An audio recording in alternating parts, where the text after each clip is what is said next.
Hey everybody, it's me again. I've got another fun book to read for you guys, and this is another really good one. It's a very old one. This one is called Curious George. I'm sure some of you probably heard about it. So here's the front side, here's the back. I've got a few sequels to this book that I might read in other videos, so not much more to say, but let's get started. I'm going to open this up.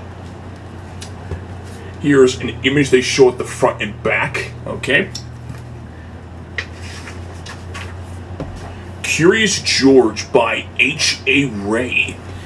So, and this was just like this book belongs to. Published in 1941. Let's get started. This is George. He lived in Africa. He was a good little monkey and always very curious. One day, George saw a man. He had on a large yellow straw hat. The man saw George too. What a nice little monkey, he thought. I would like to take him home with me. He put his hat on the ground, and of course George was curious. He came down from the tree to look at the large yellow hat. The hat had been on the man's head.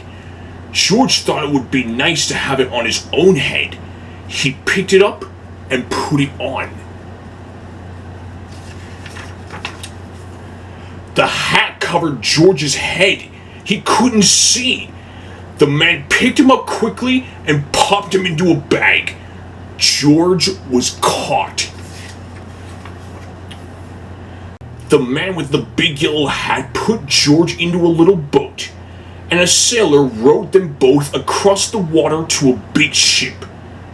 George was sad, but he was still a little curious. On the big ship, things began to happen. The man took off the bag. George sat on a little stool, and the man said, "George, I am going to take you to a big zoo in a big city. You will like it there. Now run along and play, but don't get into trouble." George promised to be good, but it is easy for little monkeys to forget.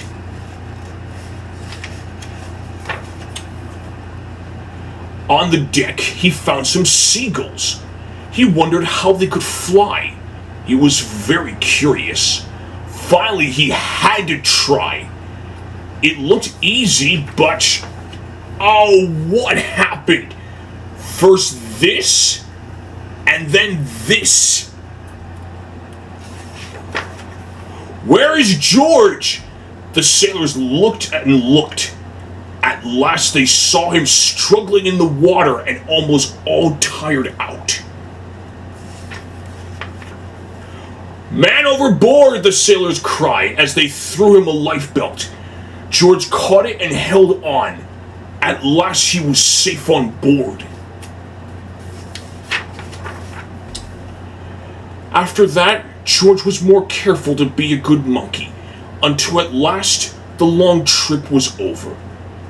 George said goodbye to the kind sailors, and he and the man with the yellow hat walked off the ship onto the shore and on into the city to the man's house.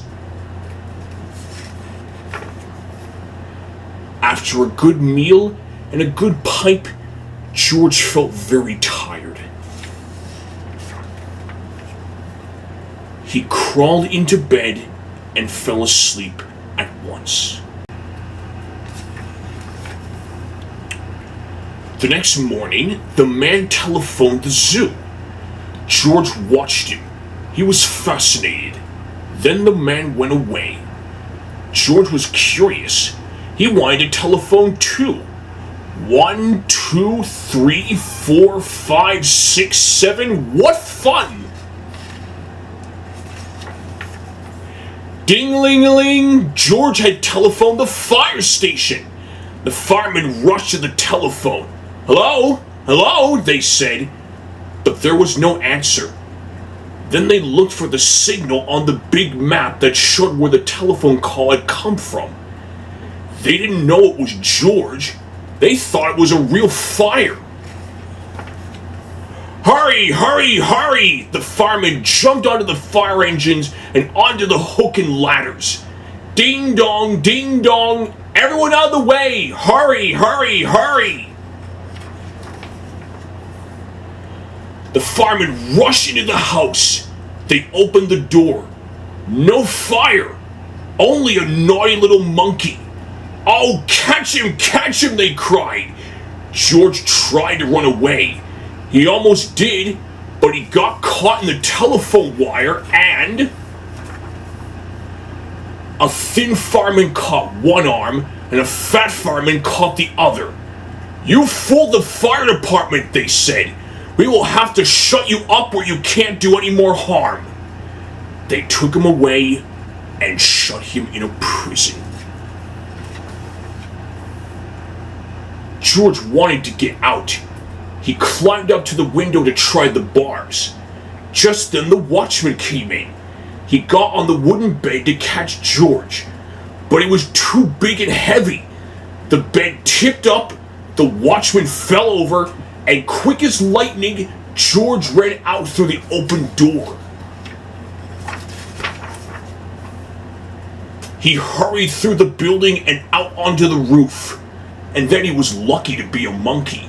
Out he walked onto the telephone wires. Quickly and quietly over the guard's head, George walked away. He was free. Down the street, outside the prison wall, stood a balloon man. A little girl bought a balloon for her brother. George watched. He was curious again. He felt he must have a bright red balloon. He reached over and tried to help himself, but instead of one balloon, the whole bunch broke loose. In an instant, the wind whisked them all away, and with them went George, holding tight with both hands. Up he sailed, higher and higher. The houses looked like toy houses, and the people like dolls. George was frightened. He held on very tight. At first, the wind blew in great gusts. Then it quieted. Finally, it stopped blowing altogether. George was very tired. Down he went, bump, onto the top of a traffic light. Everyone was surprised.